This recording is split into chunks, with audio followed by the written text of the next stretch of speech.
Gosabobakus, the Oshobu Alimajiris. They said those who are their crumb eaters, crumb chasers, ass lickers, all rightsers. Tifnubu will realize that those are going to be those left with him, and others that is managed to use his money and public fund to buy to his side. They won't be loyal. Anyway, in all of this, when you see them come out to tell you, no, it's not what you think. It's just social media's regulation. When they deny, just know that there is more than what you even know or what we think we know. Here is one of them telling us that, no, the CPC people and Bokwari, they are still with Tifnumbu. In his word, give us an understanding of what you make of Boss Mustafa's statement from that yesterday's book launch. Sheon, and good evening, Nigeria. Good evening, Nigerians. My senior brother, Boss Mustafa, certainly got it wrong because probably, I can't even remember where he was that time. If people can remember very well, my own face from 2001 to date, I'm one of Buhari's faces, people that have stood by and for him all through up to the time he finished the presidency. And moving forward to 2014, former governor of Ekiti State was the chairman, that's Kayode Fayemi, was the chairman of the convention committee. And each presidential candidate at that time, aspirants, Muhammad Buhari, I was Honorable Farouk Adam Ali, who was his representative on that committee. So I was his returning officer. There is Honorable Greg from Imo State, who represented Atiku Abubakar. There was Honorable Mai Angua, who represented late Samda Isaiah. I can't remember the person who represented Kwankwaso. Now, at that time, I can confess to you and to all Nigerians that, yes, it's true that we've all along come with the 12 million votes or even more for Muhammad Buhari. But did we ever win the election? Were we declared? In certain instances, 2011, we thought we won, But something happened, we were not declared. But officially, we were not declared. Buhari was not declared as the winner. Let me tell you that time, Kano State, when Kwankwaso was the governor, his team was led by Ganduje. And in Jigawa, I remember very well, some members from Jigawa State, some from Kano, in most part of the northwestern part of this country, did not vote for Buhari at all. That was even how Kwankwaso became second. And I was one of the people whom Fashola, he's alive, you can ask him. Fashola gave me an aircraft to bring delegates from Jigawa and Kano State to help vote for Buhari. And it was Tinubu who rallied all the southwestern votes for Buhari, all of them. But I can confess to you, the northwestern part of this country, where Buhari came from, or comes from, did not vote for him all along. So Tinubu played great role in Muhammad Buhari's emergence as the candidate. Anybody who tells you that probably does not know history. And as I said, my senior brother, Boss Mustafa, certainly was not in that equation. And you see, unfortunately, there are so many of these Buhari converts whom were not with us, were not with Buhari.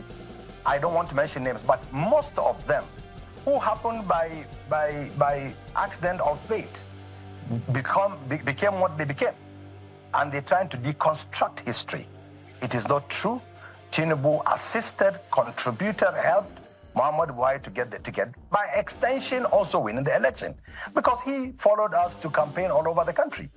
So, and I don't want these kind of issues to be brought about between Buhari and Tinubu, because there are no issues. Buhari has said it, Tinubu has said it.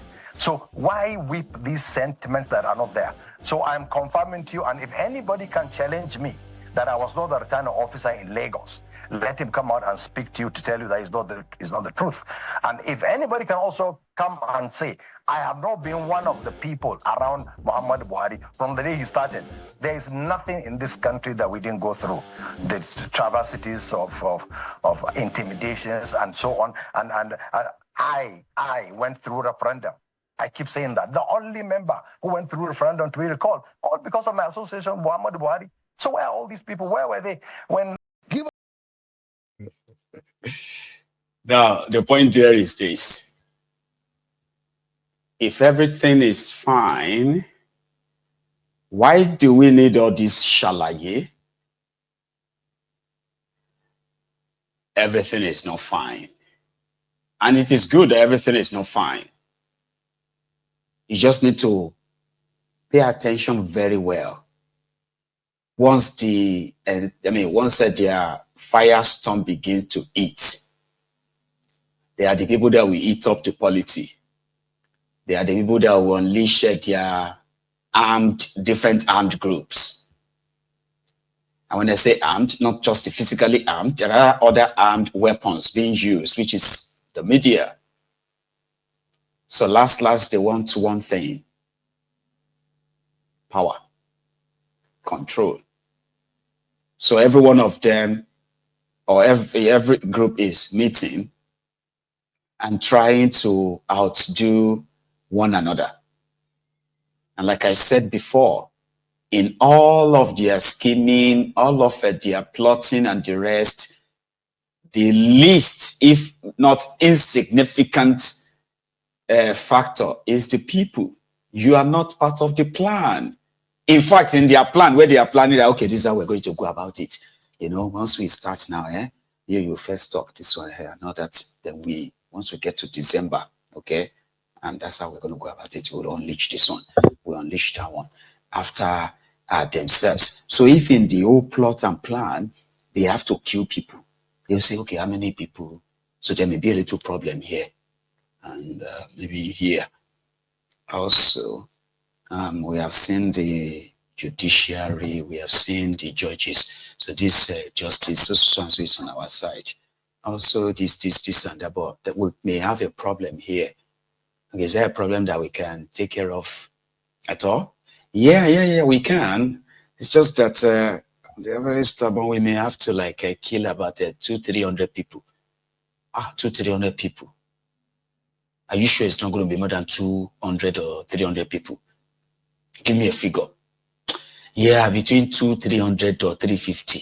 Because, they also have their own, that terrain. Because we need to spread fear. For instance, we can deploy the Fulani terrorists to this part, and they can operate for just 2 weeks. And at the end of the day, we will see maybe 400. See, you know what? Let's just round it up. 500, Abi. Let's say 500 people will die. You need to make sure that it's no more than 500. I'm going to be very pissed if it's 501 people that die. No, Oga. No, we are going to tell our boys, okay? That's why we are thinking of using that one the gun we got from, this, God. I said, no. 500, no more, no less. Now, human being, in the process of where they are plotting and planning to take power, this one will be like, I say, our opposition are planning 500. Say, exactly. Do you think we're going to have the same problem in their side? Yeah, I want to reach 1,000 people. Okay, all right, 1,000. Now, you that they take calculate, so women, children, Nigerians that they are telling that they are coming to protect. So in the course of them seeking this power, if they have to kill as many of you as possible, if they have to kind of direct their terrorism to this part or direct it to that part, ensure that people are totally displaced and those who can run, kill them. They can do that. That's how dangerous these rogues are. And I'm not even just acting it out. You know what I mean? One of them is Rufai, because there's another book launch. This time, a former Attorney General of Nigeria, Adoke, who happened to be the Minister of Justice during the Jonathan's time. Rufai was there. He used the occasion to talk about those who betrayed him, those he gave his heart, and all they did was to stab him in that heart, and at the same time team up with others to destroy him. But somehow Allah subhanahu wa ta'ala has been very kind to him. And right there and then, where Shittiman was also on seats, Rufai told him and others that their time will come to an end soon. But wait for Shittiman's response. That one is also another intentional gaffe. If they say they no get problem, no wahala. The more they get, the closer they get to their plan, their charade, the more uncomfortable and as well as let out incident like this or moments like this will be happening. First, Rufai, the Kaduna little finger. And at this point in time, rest very solidly on the shoulder of the immediate past governor of Kaduna State, His Excellency Malam Nasir Rufai, to please join us here for his goodwill message. Please, can we invite him with a resounding applause, please? And for want of time, I've been asked to plead with other speakers to please keep to just 3 minutes. Thank you very much. Can we please put our hands together one more time for His Excellency?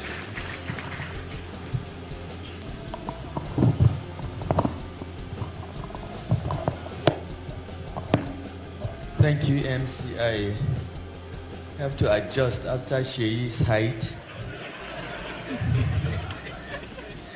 And this podium literally covers most of my height because some of us are vertically challenged. Your Excellency, the Vice President, Your Excellencies, my colleagues, former governors, including my 70-year-old classmate, Ahmed Muazu. I didn't know you were that much older than me. Ladies and gentlemen, I want to use this opportunity to congratulate my brother, Mohammed Bello Adoke, for his second book. I enjoyed the first book thoroughly, and I look forward to reading the second book.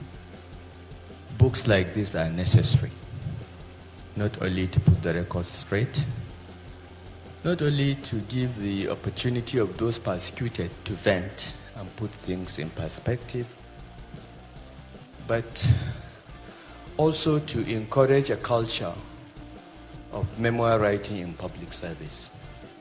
We don't write enough in this country.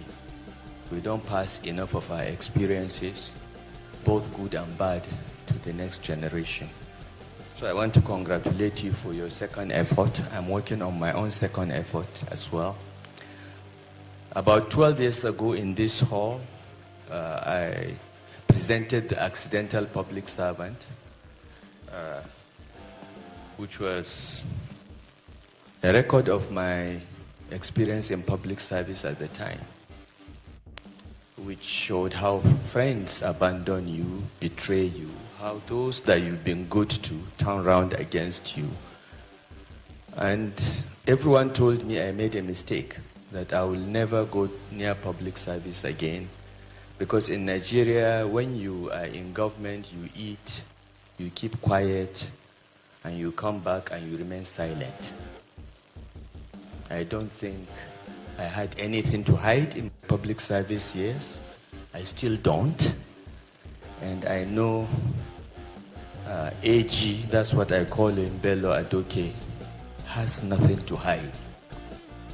So you can write a book like that and hold your head high, because you know you did nothing wrong while holding public office. I appeal to those in power today to remember that their turn will come.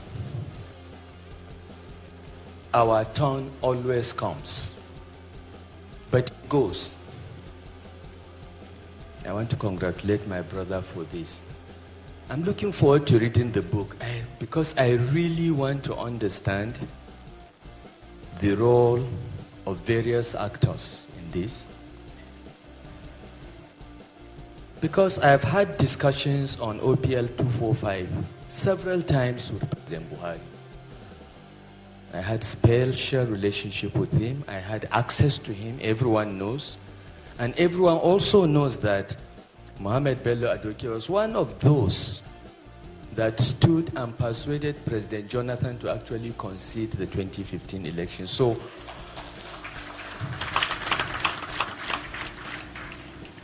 we should actually thank him as the APC government of 2015, not persecute him. So I want to understand, because I've had discussions when this was going on several times with President Buhari, and I did not have the impression that he had any interest in the matter other than allowing due process to proceed. So I want to understand, I want to read it, and I want to learn as well. But my brother, congratulations for an excellent job, and I urge all of us in public service, particularly some of the more experienced people here, Governor Moazu, Senator Kwankwaso, we are waiting for your books. No, seriously, because not only those of us that are slightly younger than you and less experienced would learn, but also the next generation will also learn a lot. Kayode Fayemi, you too, you must write your own book. Nuisance Lele. Nuisance Lele. Yeah, that's the little finger. He's a prominent member of their coalition. Just a reminder, okay? So when they are claiming that Tifnumbu made Bokuwari, what's that name? Rufai's supporters also published a video that seemed to finally turn the tide in favor of Tifnumbu at the last minute. He didn't just go all out for Tifnumbu. He also mobilized the northern governors at the time. I mean, they gave him credit of that though, right? Here, quickly. Grace of God.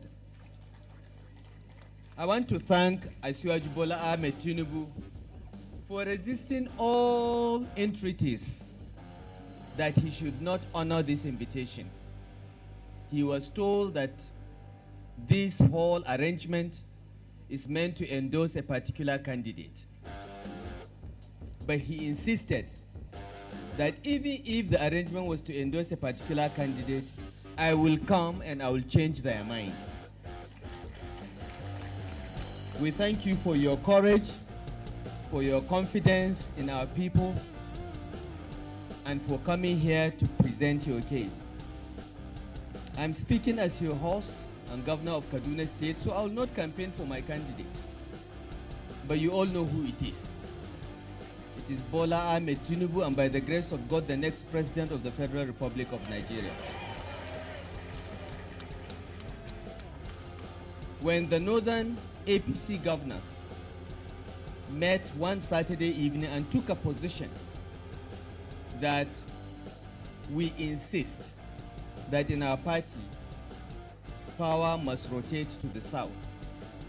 We did so out of the understanding of our sense of history.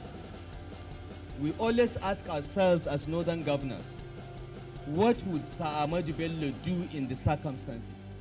What would Tafawa Balewa do? What would Aminu Kano do before we take a position? Because we are the inheritors of that legacy. The 19 northern governors and the Minister of FCT are the direct inheritors of the legacy of Ahmadu Bello Sardauna of Sokoto, Allah ya masa rahama. We are conscious of that burden of responsibility, and that is why when we debate to take decisions, we have these illustrious sons of northern Nigeria as our reference point. And we took that position without...